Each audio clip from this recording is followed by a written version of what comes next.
آپ اپنے سیاسی مقاصد کے لیے مذہب کا استعمال کرتے ہیں، درست؟ میں سمجھتا ہوں کہ دیکھیے، مسلمان کی زندگی میں ایسا کوئی عمل نہیں ہے جو دین اور مذہب کے بغیر ہو.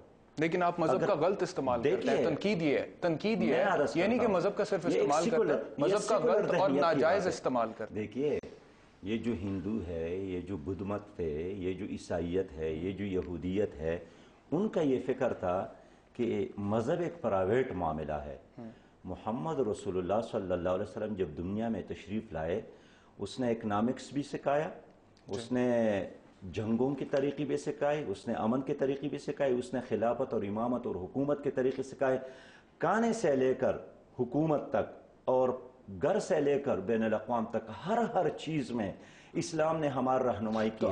ہمارا مسلک یہی ہے کہ گھر سے لے کر بین الاقوامی دنیا تک اسلام کی اصولوں پر عمل درآمد کیا جائے. آپ یہ کہہ رہے ہیں کہ آپ اپنے سیاسی مقاصد کے لیے مذہب کا استعمال نہیں کرتے ہیں. آپ تو یہ بھی کہہ رہے ہیں کہ 1947 سے پہلے مولانا مودودی جو تھے وہ مسلم لیگ کے نظریے کے خلاف نہیں تھے، لیکن مولانا مودودی کا ایک اور سٹیٹمنٹ ہے جو یہ بات بھی ثابت کرتا ہے کہ مذہب کا استعمال کیا جاتا ہے سیاست میں آپ کی جماعت کی طرف سے، اور وہ سٹیٹمنٹ یہ ہے کہ مسلم لیگ کو ووٹ دینا حرام ہے. پھر ذوالفقار علی بھٹو کی پالیسیز کو آپ نے غیر اسلامی کہا اور عوام میں ان کے خلاف نفرت پھیلانے کی کوشش کی. پھر بے نظیر بھٹو کے خلاف بھی یہی پروپیگنڈا ہوا. تو یہ مذہب کا استعمال نہیں ہے تو اور کیا ہے سیاست میں؟ شام بھائی، ایک جاہلانہ تصور ہے یہ کہ سیاست اور دین جدا چیزیں ہیں، جبکہ ہمارا کہنا یہ ہے کہ سیاست کی رہنمائی بنیادی طور پر انبیاء نے کی ہے. میں آپ کی بات سے متفق ہوں، میں خود یہ مانتا ہوں. میں نے اقبال کو بھی پڑھا ہے، میں بات ہی دوسری کروں. میں نے اقبال کو بھی پڑھا ہے، میں نے دیگر جو فلسفی ہیں ان کو بھی پڑھا ہے. اور دین میں سیاست ہے، دین تو مکمل ضابطہ حیات ہے. بطور مسلمان میرا اس کے اوپر ایمان ہے، میرا ایمان ہے. لیکن آپ کے اوپر تنقید یہ ہے کہ کیونکہ آپ کا جو سیاسی پروگرام ہے اس میں اتنی طاقت نہیں ہے کہ لوگوں کو آپ اٹریکٹ کریں، ان سے ووٹ لے سکیں، لہٰذا آپ مذہب کے نام پر سیاست کرتے ہیں اور لوگوں پر حلال اور حرام کے فتوے لگا کر ووٹ لے کر اقتدار میں آنے کی کوشش کرتے ہیں. جماعت اسلامی سرمایہ داروں کا کلب نہیں ہے، جاگیرداروں کا کلب نہیں ہے. ہماری دستور میں یہ بات لکھی ہے کہ ہم لوگوں کو اپنے امیر کی طرف نہیں بلائیں گے، جس طرح دوسرے لوگوں کو اپنی لیڈرشپ کی طرف بلاتے. وجہ یہی ہے ہم ایک نظریے کی طرف لوگوں کو بلاتے، اور وہ نظریہ کیا ہے؟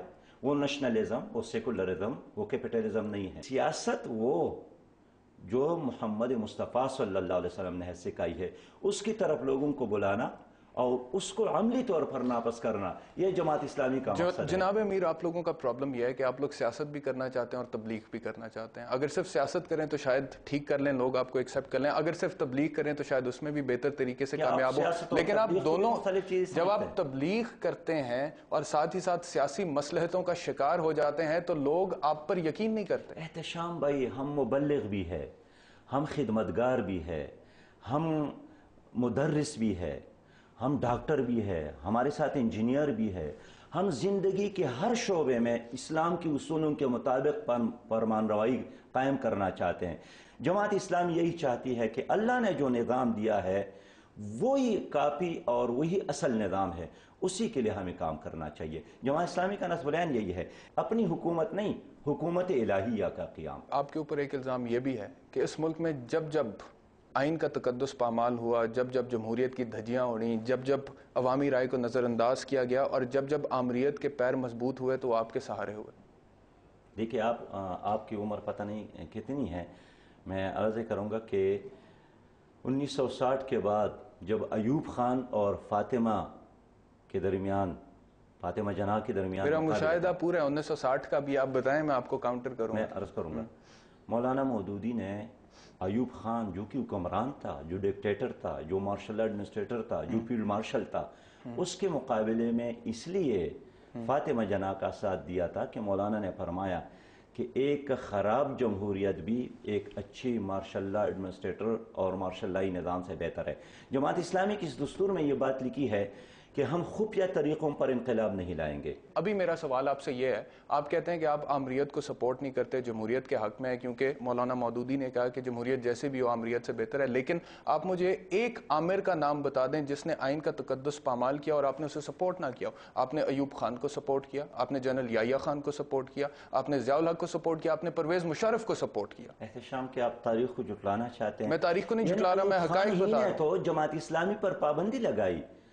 ایوب خان ہی کے مقابلے میں مولانا مودودی نے فاطمہ جناح کا ساتھ دیا میں تھا۔ بتاتا ہوں آپ کو شروع میں، اور یہ جو ذوالفقار علی بھٹو ہے یہ بھی ایک سول مارشل لا ایڈمنسٹریٹر تاریخ ہمیں یہ بتاتی ہے سراج الحق صاحب کہ ایوب خان نے جب اپنا مارشل لا لگایا تو شروع میں، مشرف کی بات کرتے ہیں تو اس نے مشرف پہ آ جاتے ہیں شروع میں، مشرف کے دور میں اڈیالہ جیل میں رہا ہوں جناب۔ مشرف کو ایل ایف او اور 17ویں ترمیم جو ہے اس میں آپ لوگوں نے سپورٹ کیا تھا، اس سے یہ وعدہ لیکن مشرف پہ بعد میں آئیں گے، پہلے ایوب خان کی بات کر لیتے ہیں۔ ایوب خان کو شروع میں آپ نے سپورٹ کیا، لیکن بعد میں جو اس کے لبرل ویوز تھے اسلام کے حوالے سے، اس سے جب آپ کا اختلاف ہوا اور اس نے مسلم فیملی لا آرڈیننس کی بنیاد رکھی تو پھر آپ نے ایوب خان سے اختلاف کیا اور پھر محترمہ فاطمہ جناح کو سپورٹ کیا صدارتی عہدے کے لیے۔ یہ ایوب خان کی بات ہو۔